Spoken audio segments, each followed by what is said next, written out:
Може ли да планираме бременност след проведено лечение и трябва ли да консултираме с специалист?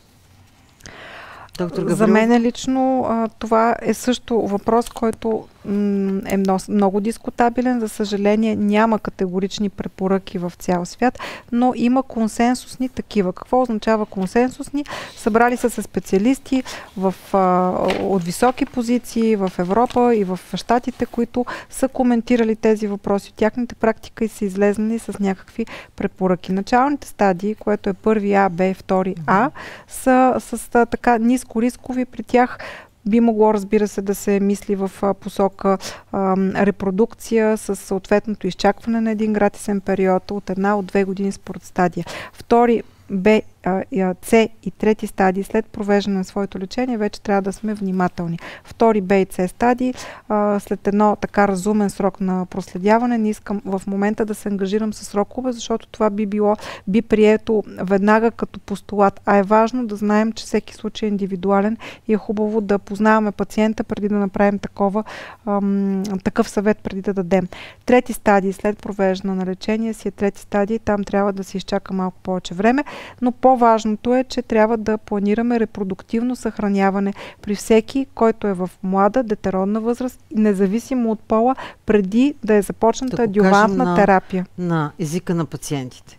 Когато е диагностицирана млада жена и жена във възраст, в която не е имала деца и иска да има деца. И предстои лечение. Т.е. преди хирургичната намеса или след хирургичната намеса? Не, преди лечение. Т.е. независимо, че е отстранен меланом и е доказано, че има меланом, то тогава тя трябва да проведе една добра консултация с лекаря си първо, който е лекуващ лекар, и съответно най-вероятно с репродуктивен специалист задължително. Просто апелирам и към всички колеги, и към всички пациенти, които ни слушат или тяхни близки, когато има някой с меланом, на който му предстои лечение, преди да е започнато лечение, да има консултация с репродуктивен специалист. Много е важно. В това отношение доктор Стаменов е човек, с който направихме страшно много в тази посока. Позволявам си да го кажа, защото делото му е много безкорисно, много топло и много насочено с грижа към пациентите.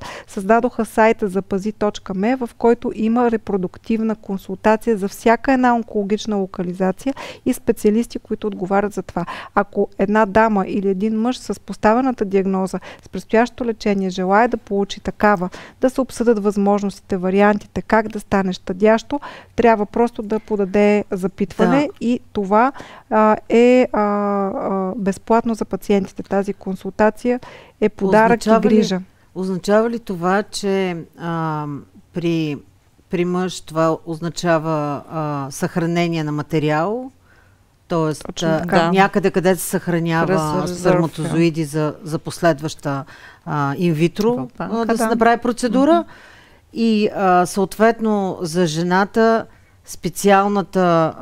специалната терапия, то не е точно терапия, но това, което трябва, за да може да се извадат яйцеклетки. Това означава и да се съхранят.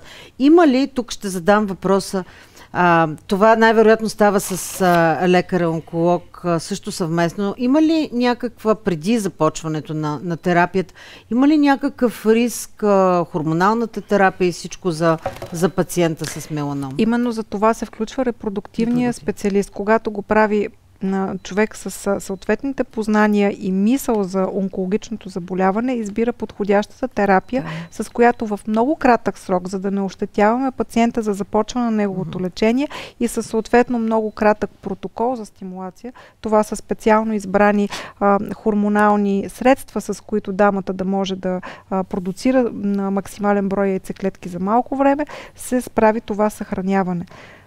Доколкото знам, говорим за период от по 2 седмици във всеки един момент от цикъла, което е направо фантастично. Абсолютно фантастично. Значи, тук не е само, пак да наблегнем, както спомена доктор Гаврилова, не е само работа на самия пациент и близките, нека и колегите, които ще провеждат лечението, да имат тази мисъл, защото пациента в този момент е много объркан, стресиран, иска бързо да започне, колкото е възможно по-бързо иска да започне лечението и забравя за тези неща. И аз лично в практиката, ако не се сетят, ето вчера питам, ти имаш ли, ти женен ли си? Не съм, защото аз гледам, възрастта му е 34 години. Ма ти имаш ли деца? Не, я разведах се, останах без деца. Ама чакай да помислим сега, преди да започнем лечението, нали? Имаш време. Ма не да не закъсне.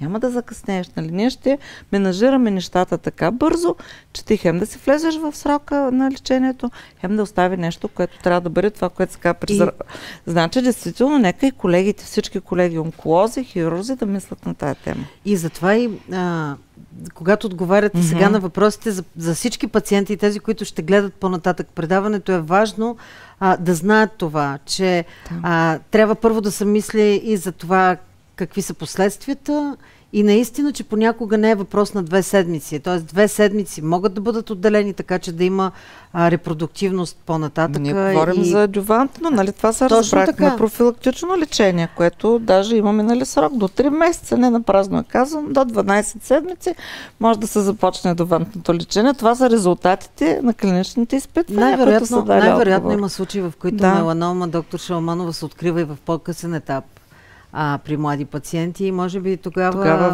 вече е по-сложна ситуацията. Така че наистина консилиума, т.е. консултацията съвместно между лекуващия лекар и репродуктивния специалист е много важна, за да може да се вземат решенията как да се прави. Но винаги има бъдеще. Само докато сме в тази тема, набързо да вметна, понеже съм получавала запитвания от дами, които са след тази диагноза и след лечение са се здобили с рожби, което е прекрасно. Дали има риск за децата? Нямаме доказателства. Аз лично съм проверявала и съм се ровила много в литературата. Нямаме доказателства, че меланомни клетки биха минали трансплацентарно и биха по някакъв начин така атакували плода или предизвикали в него някакви съмнителни и потенциални за опасност бемки. Също нямаме доказателство, че съхранението на стволови клетки при живородено здраво право бебе би било опасно майката да предаде на детето чрез стволовите клетки някакви меланомни жизнени такива.